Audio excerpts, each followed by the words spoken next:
You can choose to grow and grow at a rapid clip. And if you choose that life of growth, this is a classical example of a person named Pablo Casals. He's a cellist. At the age of 95, he couldn't recognize people. He suffered from, all kinds of dementia. And then he was slowing down. He physically was frail. But the moment you gave him a cello, he found his ground. He played beautiful music and he knew and he actually confessed that he was still learning a lot to be being able to playing a cello.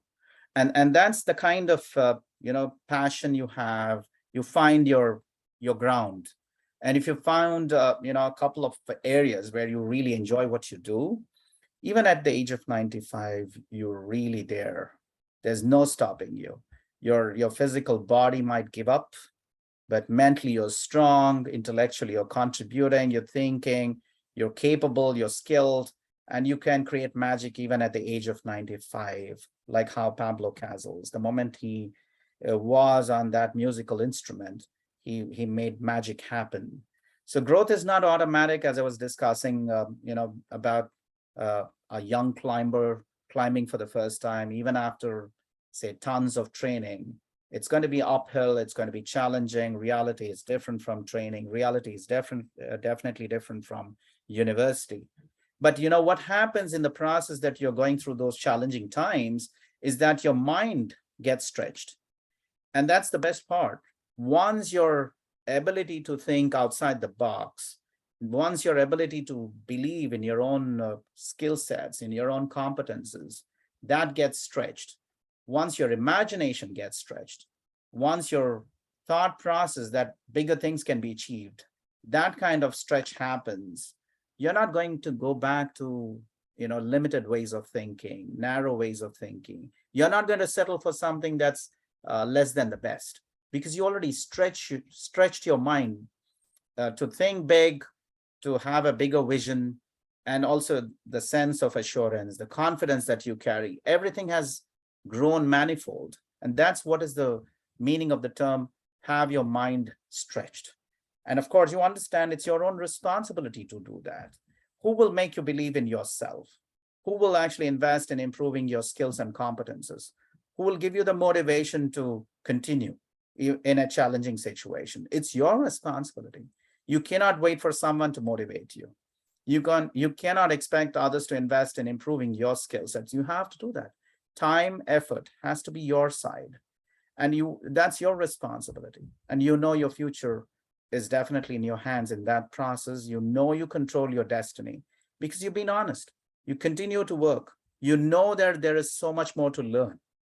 You understand and appreciate what others are contributing to your growth.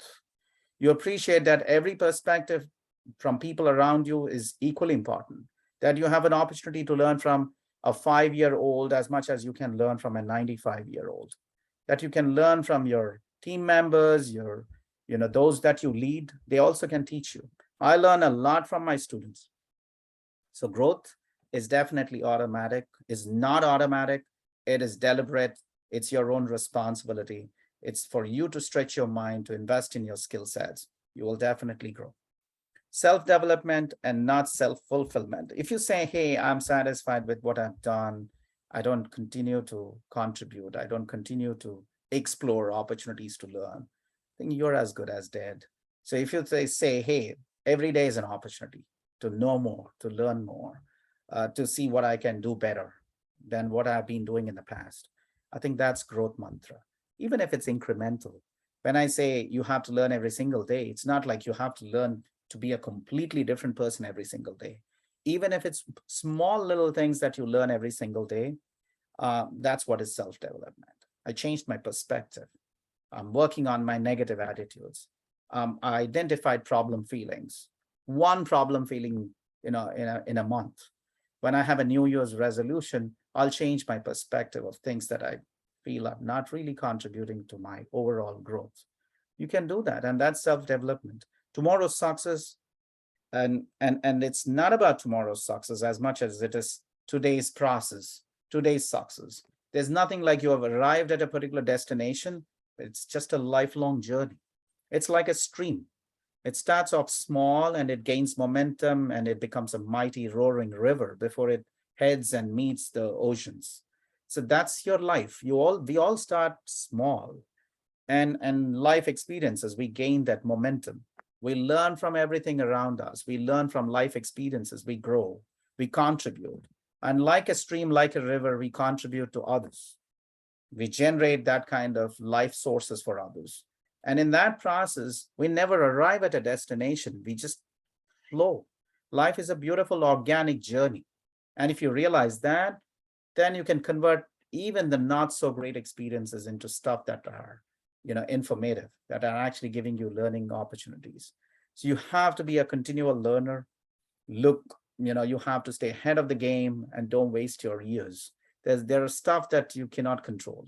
Time is ticking. It will never come back to you. So don't lose this opportunity where you have time in your favor and you have energy on your side. See, my sense organs might slow down. Physically, I'll slow down. And I'll not be able to make such a kind of impact when I get really old. So when you're young, when you have a lifetime ahead of you, please use it fully. Plan for growth. This is what I was saying, 1 hour for 5 years, if you did anything, even if I said I'm bad with numbers, I'm bad with accounting, I just don't, I don't like technology. I can never work with technology. I might have several weaknesses, but if I take interest to invest 1 hour every single day for the next 5 years, trust me, you'll become an expert. Whether it's with math, whether it's with numbers, whether it's with technology that you didn't like, 1 hour you start investing every single day for the next 5 years, you will become an expert in that. If that stuff is important for you, you should do that.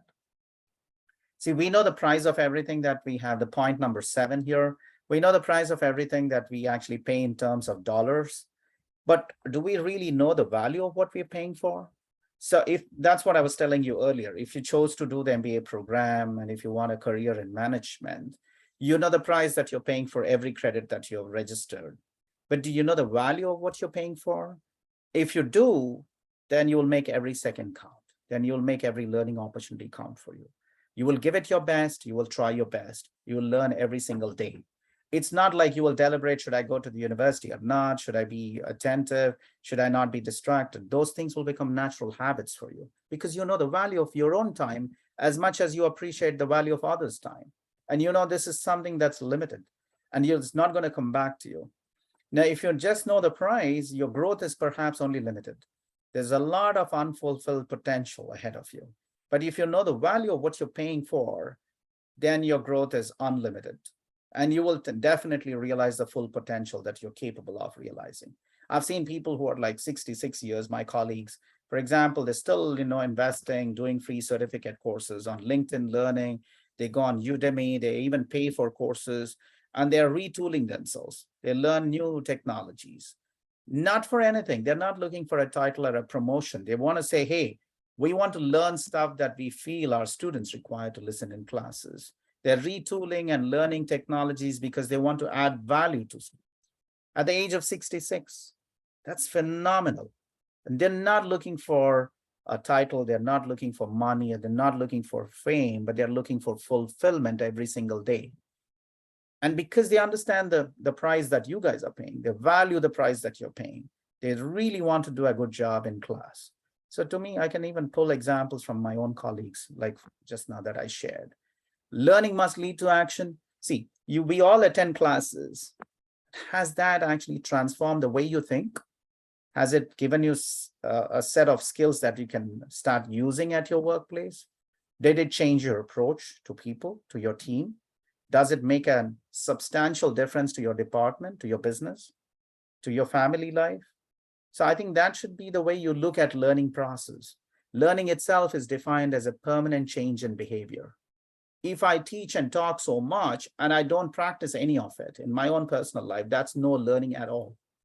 If I talk so much and I teach so much, I've been doing that for many, many years now, I should be a better human being. I should try and be a better professional at the workplace. I should be a better colleague to my own team members. I should try and be a better leader. And I understand how important it is to transform learning into action. Only action brings you recognition. Action brings you closer to your goal accomplishment. So please, whenever you have a learning opportunity, ask yourself, am I putting this into practice? Am I using it in some form? Not exactly the way you learn it in class, but can you customize it? Can you contextualize it?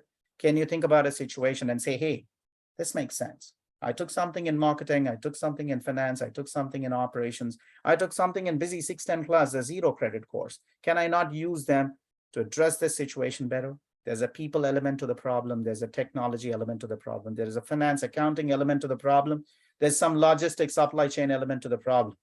Can I not use all my learning experiences in class, perhaps including internship opportunities that you took in the past, and bring it to good use, put it in action, showcase that you're a smart person, that you just don't only know, but you can actually put into practice what you've learned. So true learning definitely must lead to action. And if you can follow these 8 simple, steps, that means you have your growth mantra, which is actually working for you.